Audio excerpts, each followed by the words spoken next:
Okay, so let's talk about something that can completely change how you use AI to code. We're going to call it the context game.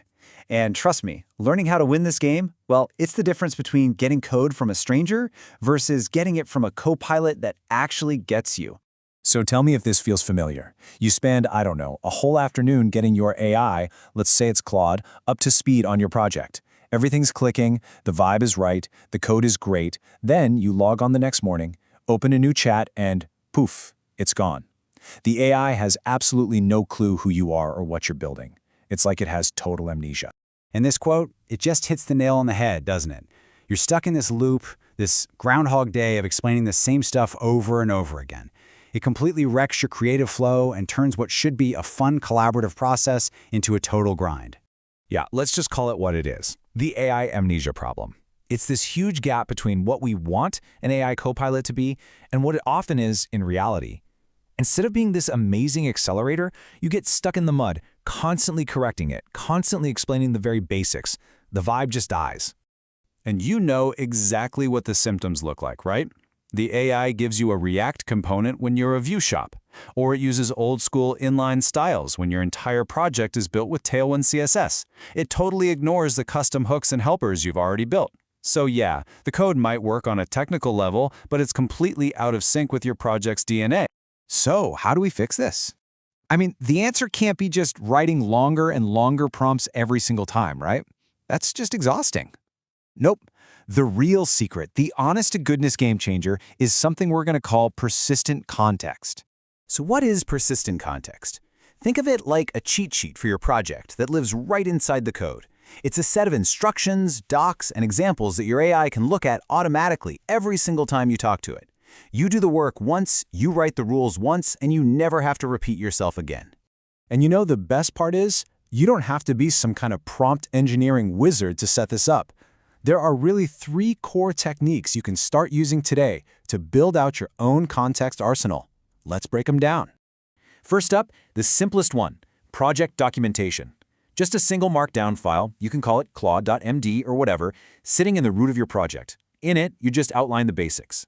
Second, you can use automated rules. Tools like Claude Projects or Cursor actually have a feature for this, where you create a file of instructions that gets automatically stuffed into every single prompt behind the scenes. And third is what I call smart code-based context. This just means being clever about which files you show the AI. Hint, your type definitions and your main UI components are usually pure gold. Okay, so that's the how. But what's the payoff? Why go through the trouble? Well, the difference is, and I'm not exaggerating, it's like night and day. You go from getting code that you basically have to throw out and rewrite to getting code that is pretty much ready to ship. I mean, this just says it all. Before, you ask for a user profile, you get some generic React with messy inline styles. It's a disaster. But after you've set up your context, you ask for the same thing, and you get back code that uses your custom button component, your Tailwind CSS classes, and fits right into your existing file structure. The amount of time you save is just huge.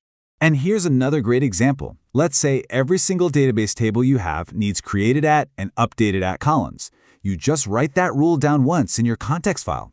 That's it. From that moment on, anytime you ask the AI for a new database schema or a query, bam, it includes those fields automatically. It just follows your pattern without you even having to think about it. And this is really the whole point. It's not just about saving 5 minutes on one task. All those little moments of saved time, they compound, they add up. You stop being a janitor who cleans up the AI's mess, and you start spending your brain power on what actually matters, building and shipping cool stuff. All right, I'm hoping you're fired up to start playing the context game. So, to make sure you come out on top, let's run through a few pro tips you can use right now, and maybe more importantly, a few common traps to avoid. First off, please, start small. Don't feel like you have to write a novel on day 1. Just wait until the AI makes the same mistake a couple of times, then add a rule for it. Also, you have to be super specific. A rule like write clean code is totally useless. But a rule like use early returns for guard clauses, now that's something the AI can actually work with. Oh, and show, don't just tell. Pointing it to a file that already has the style you want is way better than writing a long description. And finally, keep that file updated. Your project is going to change, so your rules should too. Now, on the flip side, here's what not to do. Vague rules are the #1 killer. But also, don't just dump your entire project into the context window. It's too much noise, you'll drown out the important stuff. Be picky. Don't let your rules get old and crusty. And for the love of all that is holy, if you've already built a use-off hook, tell the AI about it so it doesn't try to write one from scratch. Okay, let's wrap this all up. Let's get your game plan locked in. If you only take away a few things from our little chat today, make it these 3. Number 1, by default, your AI has amnesia. The cure is persistent context. Simple as that. Number 2, your context has to be specific and actionable. Tell it your stack, show it your patterns, give it examples. Vague ideas are worthless here. And number 3, the best way to do this is to start small. Let that context file grow naturally as your project grows. And really, that brings us to the final question you have to ask yourself. Is your AI just a generic tool that's sometimes helpful? Or is it a true copilot? Because the choice is really yours. When you master the context game, you can transform that tool into a genuine partner, one that actually understands your vision and helps you get there faster.